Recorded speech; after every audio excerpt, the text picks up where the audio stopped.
changed my lighting so you can kind of see my lightened line now. I don't know if you have pink.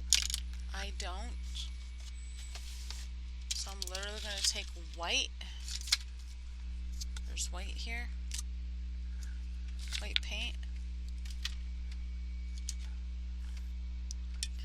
And I'm going to add a dot. I'm going to add a dot of red. Just a dot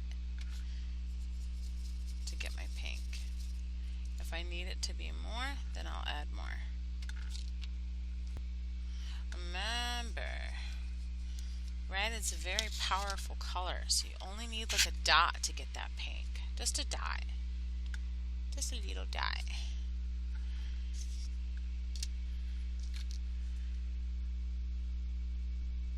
And I'm going to outline the light pink area.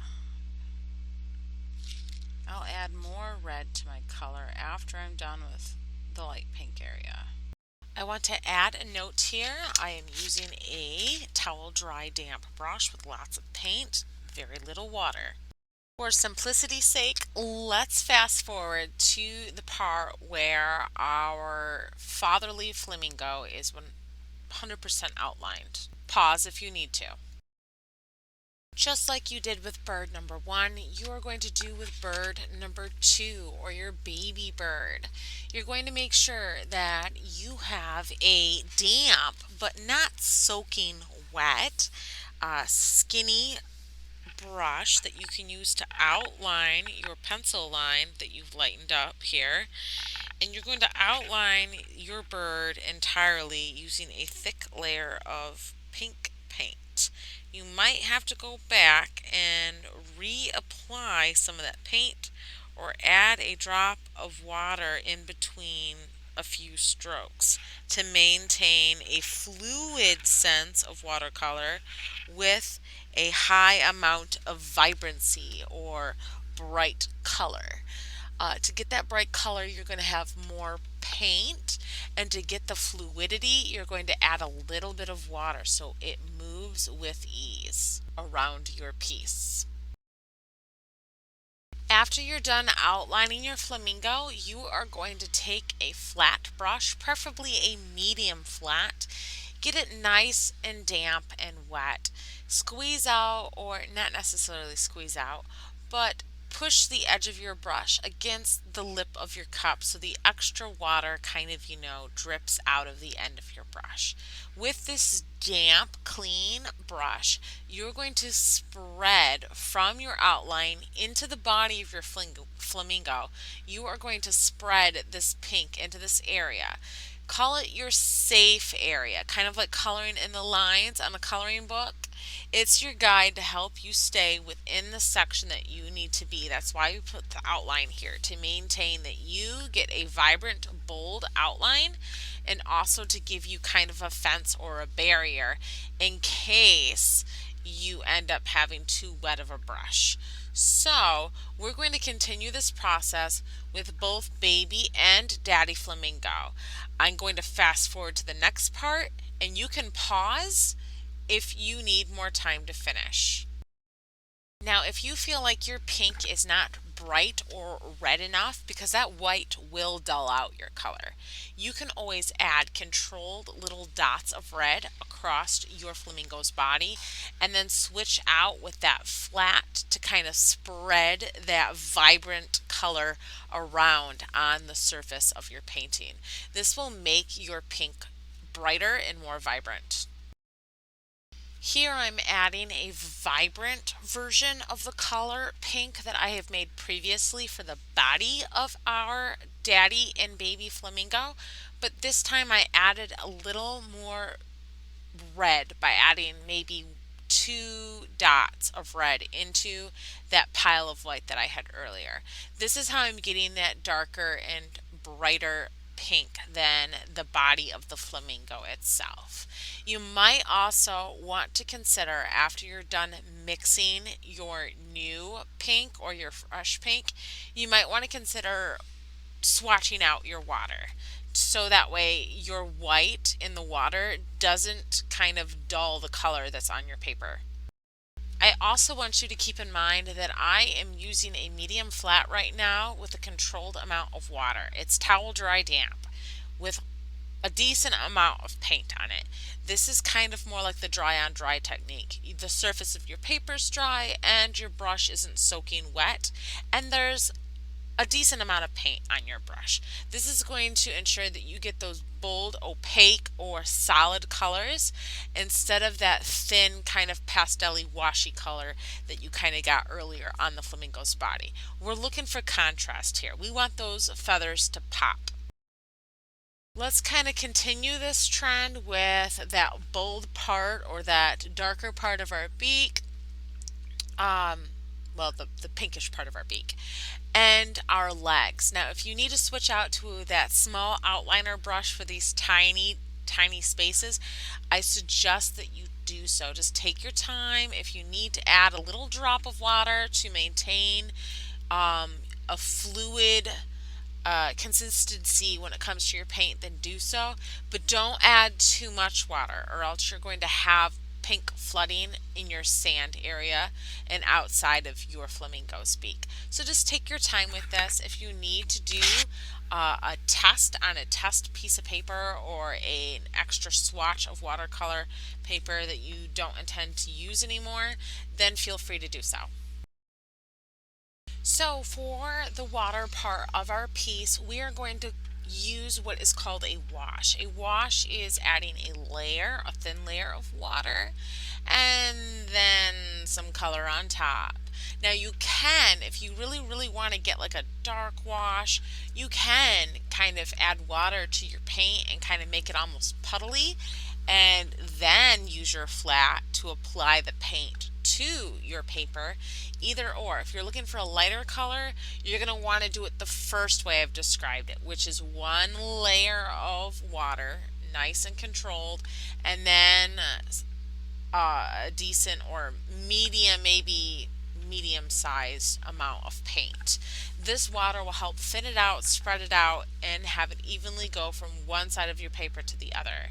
You're going to want to use at least a large flat here and a medium to small flat. The medium to small flat you are going to use in between the legs of your flamingos and around the shoulder and the wingspan of your flamingos. Because you're going to be dealing with such a small, tight amount of space, you're going to want to switch your brush out accordingly to work with that area. Doing so will allow you to work with it with more ease. Another way that you can do this, because we're dealing with such a small, finite amount of space between these birds, is you can add a decent streak of blue in between daddy and baby, and then you can add a controlled flat on top of that to spread out the paint, using a little bit of water inside that paintbrush to kind of thin out that dark streak that you put on your paper. This is called a controlled wash. It helps control your paint from bleeding into other things because you're working with a dry surface and some dry paint, and you're working with a damp brush. You don't have as much water to allow yourself to lose control with. So that's another way that you can add the water in between these two animals without having it bleed into your other parts of your piece. Now, with that being said, we are going to fast forward to the next part. Feel free to pause the video if you are in the middle of trying to finish your water. Don't rush to catch up with us. Literally pause the video and play when you are ready for the next step. Right, so I have a darker blue here.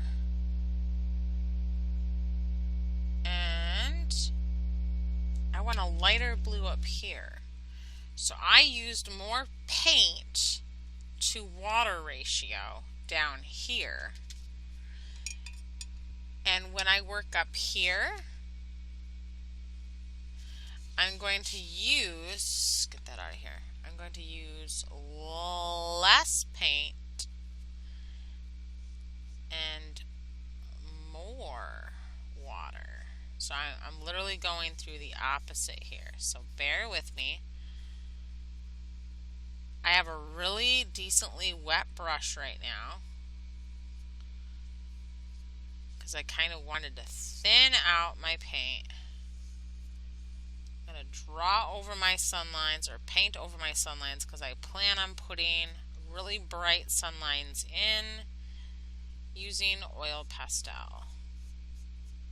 So when you're doing this background, you're going to want to be very careful with how quickly you work around your flamingo in your background, because you don't want to get blue inside your other shapes. See how I thin it out?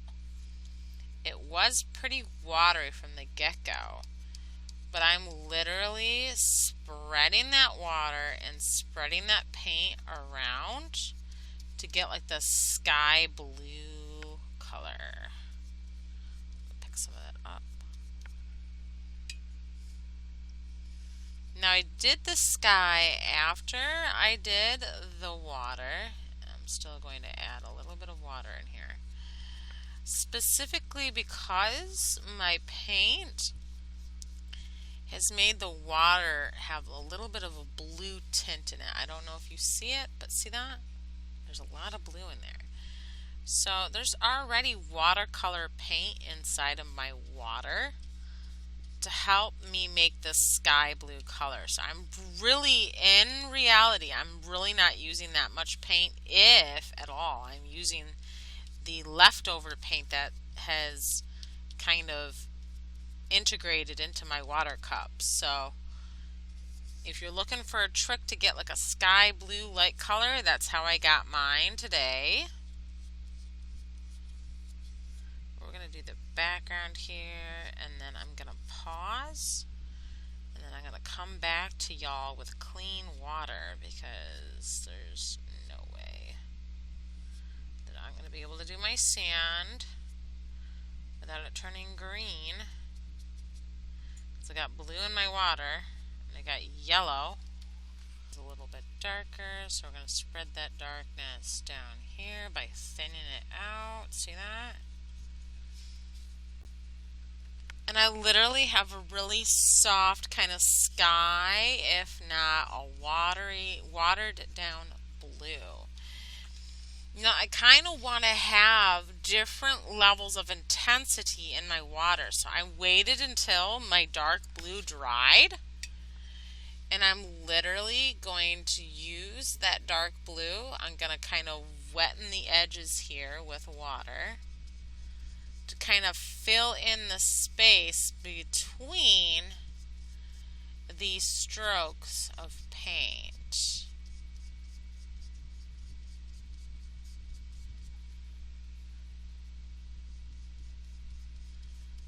Now I almost feel like this is almost a little too light, so I'm going to brush a little paint onto the tip of my brush here. Chisel my way through. Alright friends, I am going to pause, get new water, and teach you guys how to do the sand and do some of this. But my water is way too blue. I mean, just look at it. It's like really dark. So it's really going to mess with my color. So I'm going to come back here in a second. I'm going to pause and